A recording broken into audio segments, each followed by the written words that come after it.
Bienvenue sur cette vidéo où on va parler de l'installation et de la configuration de WordPress en local. Ça, c'est le guide complet qu'on va essayer de réaliser avec vous. Alors, comme prérequis, pour un début d'avoir ce qu'on aura besoin, on aura juste besoin d'un ordinateur qui a Windows, un système d'exploitation Windows. Ensuite, nous allons expliquer c'est quoi la différence entre faire un projet en local et faire un projet en ligne. Alors, tout simplement, la différence, c'est que les projets en local, c'est d'abord pour les tests, c'est-à-dire que vous voulez faire un petit test, vous voulez apprendre. Donc, il est plus conseillé de commencer déjà en local. Pourquoi? Parce que non seulement le site n'est pas visible sur Internet, et puis vous n'avez pas à payer aucun coût, que ce soit pour un nom de domaine, pour l'hébergement et tout. Alors que pour un projet qui est en ligne, non seulement ça peut être visible par tout le monde, et ça nécessite aussi que vous payez un nom de domaine et peut-être de l'hébergement pour que le site soit accessible. Et je pense que pour ce cas, nous allons d'abord voir comment faire un projet en local. Maintenant, en termes de configuration requise, ce dont on aura besoin d'Apache.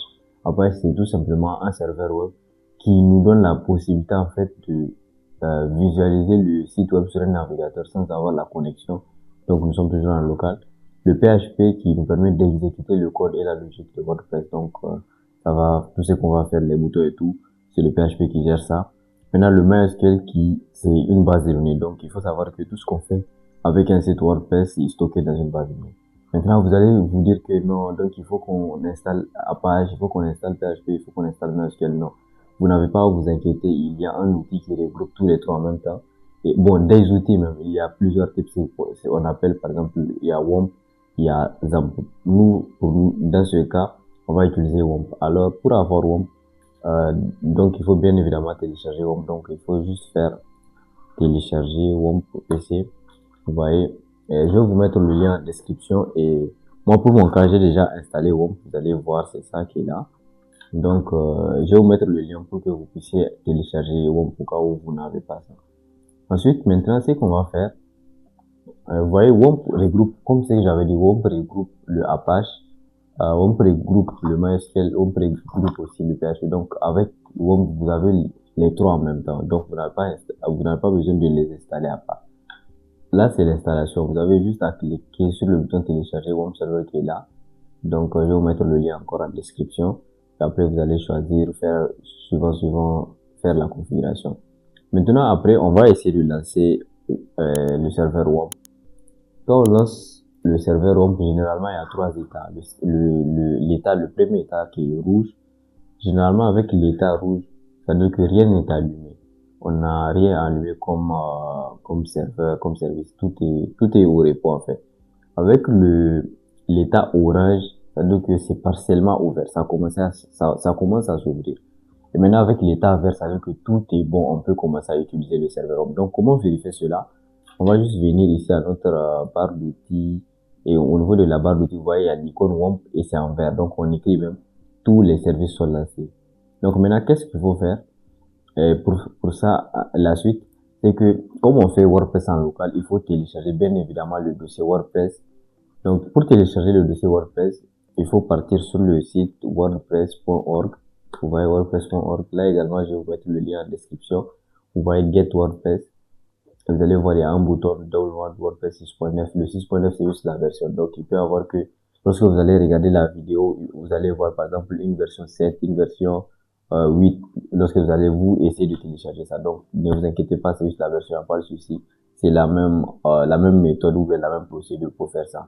Moi, dans ce cas, je vais utiliser WordPress 6.9. Vous pouvez voir, donc, j'ai ça où, vous voyez, c'est ça que j'ai ici.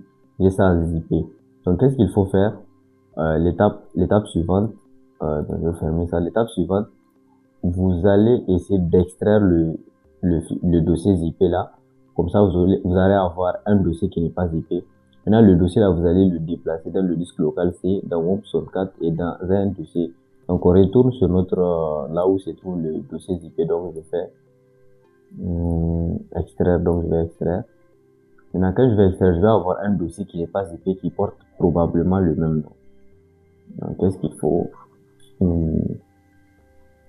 Ce qu'il faut faire maintenant, après avoir extrait, on va déplacer le dossier là, le dossier extrait dans le disque local C, 3W dans le dossier WOMP, après 3W. Donc, on va essayer de faire ça. Donc, lorsque j'ai dézippé ça, vous voyez, je copie ce dossier et je copie ça, je viens dans le disque local C. Vous allez voir, il y a WOM64 et il y a 3W et je colle. Maintenant, lorsque vous allez coller, moi, généralement, ce que je vous conseille, c'est de changer toujours les noms. Parce que si vous ne changez pas le nom, et que par exemple, aujourd'hui, vous avez coupé, vous avez vu, ça s'appelle WordPress, n'est-ce pas? Demain, vous revenez pour un deuxième projet, vous copiez encore, ça fait par exemple WordPress 1. Après, demain, vous venez pour un deuxième projet, ça va faire WordPress.2, bon, tiré 2 plutôt. Donc, à long terme, vous n'allez pas vous retrouver parce que vous ne savez pas vous ne saurez pas c'est quel projet qui est quel projet. Donc maintenant, moi, ce que je vous conseille, c'est toujours mettre en tout cas un petit nom qui vous permet d'identifier exactement c'est quel projet. Donc nous, ici, pour notre test, je vais juste nommer ça projet test, ou bien test tout court. Voilà, je vais nommer ça test tout court. Donc je renomme, je fais test. Après avoir fait ça, pour vérifier si ça marche maintenant, qu'est-ce qu'il faut faire? Il suffit juste de venir sur votre navigateur, comme j'avais dit, avec la page, vous avez l'impression que ce que vous faites, c'est avec la connexion, alors que c'est en local. Donc, tout ça, c'est vraiment la page qui permet de faire ça, qui est intégrée dans WOM. Donc, vous faites localhost, vous mettez localhost, vous mettez slash. Maintenant, quand vous mettez slash, vous mettez le nom de votre projet. Ici, notre projet s'appelle test. Donc, je mets test. Si chez vous, votre projet, par exemple, vous l'avez appelé projet, vous mettez donc projet. Si votre projet, vous l'avez appelé exercice, vous mettez exercice. Et vous n'avez pas besoin de connexion, vous faites entrer. Et vous n'avez pas besoin de connexion. Et c'est à ça que sert vraiment le serveur Apache qui est intégré dans WOM. Donc, vous allez voir, ça va passer sans connexion. Voilà, là, c'est venu. On me dit bienvenue sur WordPress. Avant de commencer, vous aurez besoin de connaître les éléments suivants, le nom de la base de données. Donc, il faut comprendre que les sites WordPress travaillent en fait avec les bases de données. Donc, tout ce que vous allez faire comme modification, tout ce que vous allez faire en fait, les données, tout ça, c'est stocké dans une base de données. Alors, pour créer maintenant une base de données, touche dans le navigateur, vous n'avez pas besoin d'être connecté. C'est vrai que moi, je suis connecté, mais comme c'est local, vous n'avez pas besoin d'être connecté. Même si vous n'êtes pas connecté, ça va passer.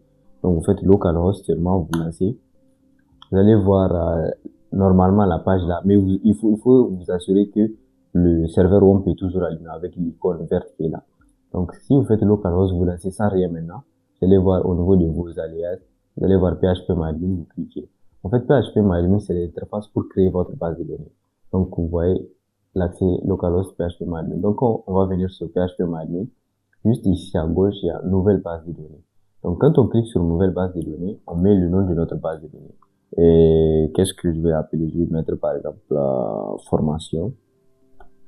Formation, ça c'est le nom de ma base de données. Et vous vous rappelez bien, le nom de mon projet, c'est ça le test. C'est-à-dire que là où on a mis le dossier de le3W, on a mis test. Ça c'est le nom de mon projet. Maintenant, la formation, le nom de la base de données, c'est ça formation. Donc il faut faire un peu la part des choses. Donc pour lancer le projet, on fait localhost, on met le nom du projet. Voilà, donc j'ai mis formation. Maintenant, l'interclassement, moi, ce que je vous conseille, c'est vraiment de choisir UTF-8 MB4 général. C'est pourquoi, en fait, c'est l'interclassement avec d'autres types d'interclassement qui sont peut-être en anglais. Donc, si vous mettez des accents qui seront mis, donc ça va pas prendre en compte parce que, bon, en anglais, il faut savoir qu'il n'y a pas les accents et tout. Donc, j'ai mis le nom de la base de données, j'ai appelé ça formation. L'interclassement, j'ai mis UTF-8 MB4 général ici. Après, je vais créer. À partir de ce moment, c'est-à-dire qu'on a mis, nous ici, dans notre cas, on avait mis formation et le UTF-8 général, c'est bon. Maintenant, on continue l'installation, on est ici, donc on fait ces parties. Quand on fait ces parties direct, on va nous demander le nom de notre base de données. Donc, on met textuellement comme on avait créé formation. Après, ils vont nous demander l'identifiant. Il faut savoir que maintenant, quand on est en local, l'identifiant MySQL, c'est root. Comment voir cela? Vous voyez, quand je viens sur la page d'accueil, on voit ici utilisateur, on me met root. Parce que bon, là, c'est en local. Donc, je vais juste mettre la même chose. Mais par contre, le mot de passe, quand vous êtes en local sur un Windows, il n'y a pas de mot de passe. Donc, le champ mot de passe, vous n'allez rien mettre.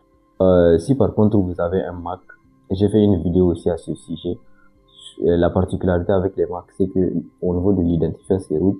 Et le mot de passe aussi, c'est root. Donc, si peut-être la vidéo vous intéresse, je vais vous mettre le lien. Mais sur Windows, c'est root. Et le mot de passe, on met rien. Donc, après, on fait envoyer. Donc, quand on fait envoyer, on dit c'est parfait. Vous avez passé la première étape. Après, donc, on va voir la prochaine étape aussi. La prochaine étape, on nous demande des informations, titre du site. Donc, je mets mon site, mon site de test, parce que bon, là, c'est un petit test. Après, on nous demande l'identifiant. L'identifiant, il faut faire là la différence entre l'identifiant qu'on nous demande à cette étape. Donc, la deuxième étape.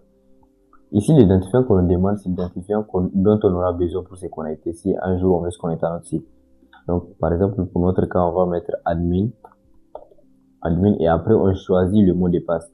Donc, c'est un peu quand on veut se connecter à Facebook, quand on veut se connecter à Instagram, on demande par exemple l'identifiant et le mot de passe. Donc, c'est la même chose ici aussi. Donc, j'ai mis le titre de mon site, j'ai mis mon site de test. Après l'identifiant, j'avais mis admin. Maintenant, par défaut, on nous propose un mot de passe qui est assez fort. Donc, on peut laisser ça et mettre ça, en tout cas, dans un endroit assez sécurisé pour ne pas oublier. Tout comme si on veut pas ça, on peut tout simplement supprimer et mettre, par exemple, moi, je peux mettre 1, 2, 3, 4, 5, 6, 7, 8. On me précise que c'est un mot de passe qui est faible, très faible d'ailleurs. Mais je peux confirmer si je veux avancer avec le mot de passe. Donc, je coche la case là ici, confirmer l'utilisation du mot de passe faible. Après, on me demande mon mail. Mon mail, c'est juste tout simplement, si un jour peut-être j'ai besoin qu'on me renvoie mon mot de passe, malgré qu'on est à local, hein. Si le site est à local et que par exemple un jour j'oublie mon mot de passe, on peut me renvoyer ça par mail. Bon là, bien évidemment, il faut un peu la correction pour faire passer là. Maintenant, après, il y a une case visibilité par les moteurs de recherche. Là, bon, par défaut, moi, je vous conseille de cocher ça. Pourquoi? Parce que si vous travaillez sur des projets en ligne et que vous ne cochez pas la case là, votre projet peut être vu par tout le monde parce que Google va référencer, Google va montrer le projet. Bon, si vous travaillez sur un projet en local, là, vous n'avez pas à vous en faire parce que bon, de toute façon, en local, personne ne peut voir votre projet. C'est parce que c'est disponible que sur votre ordinateur. Ensuite, maintenant, je fais installer WordPress.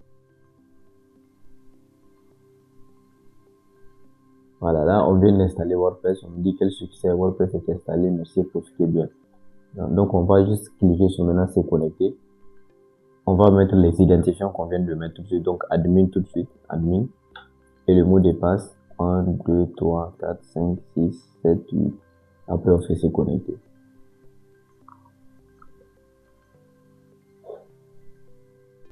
Et voilà, là, on vient de voir le tableau de bord de WordPress. Donc, ça veut dire que toutes les étapes ont pu marcher.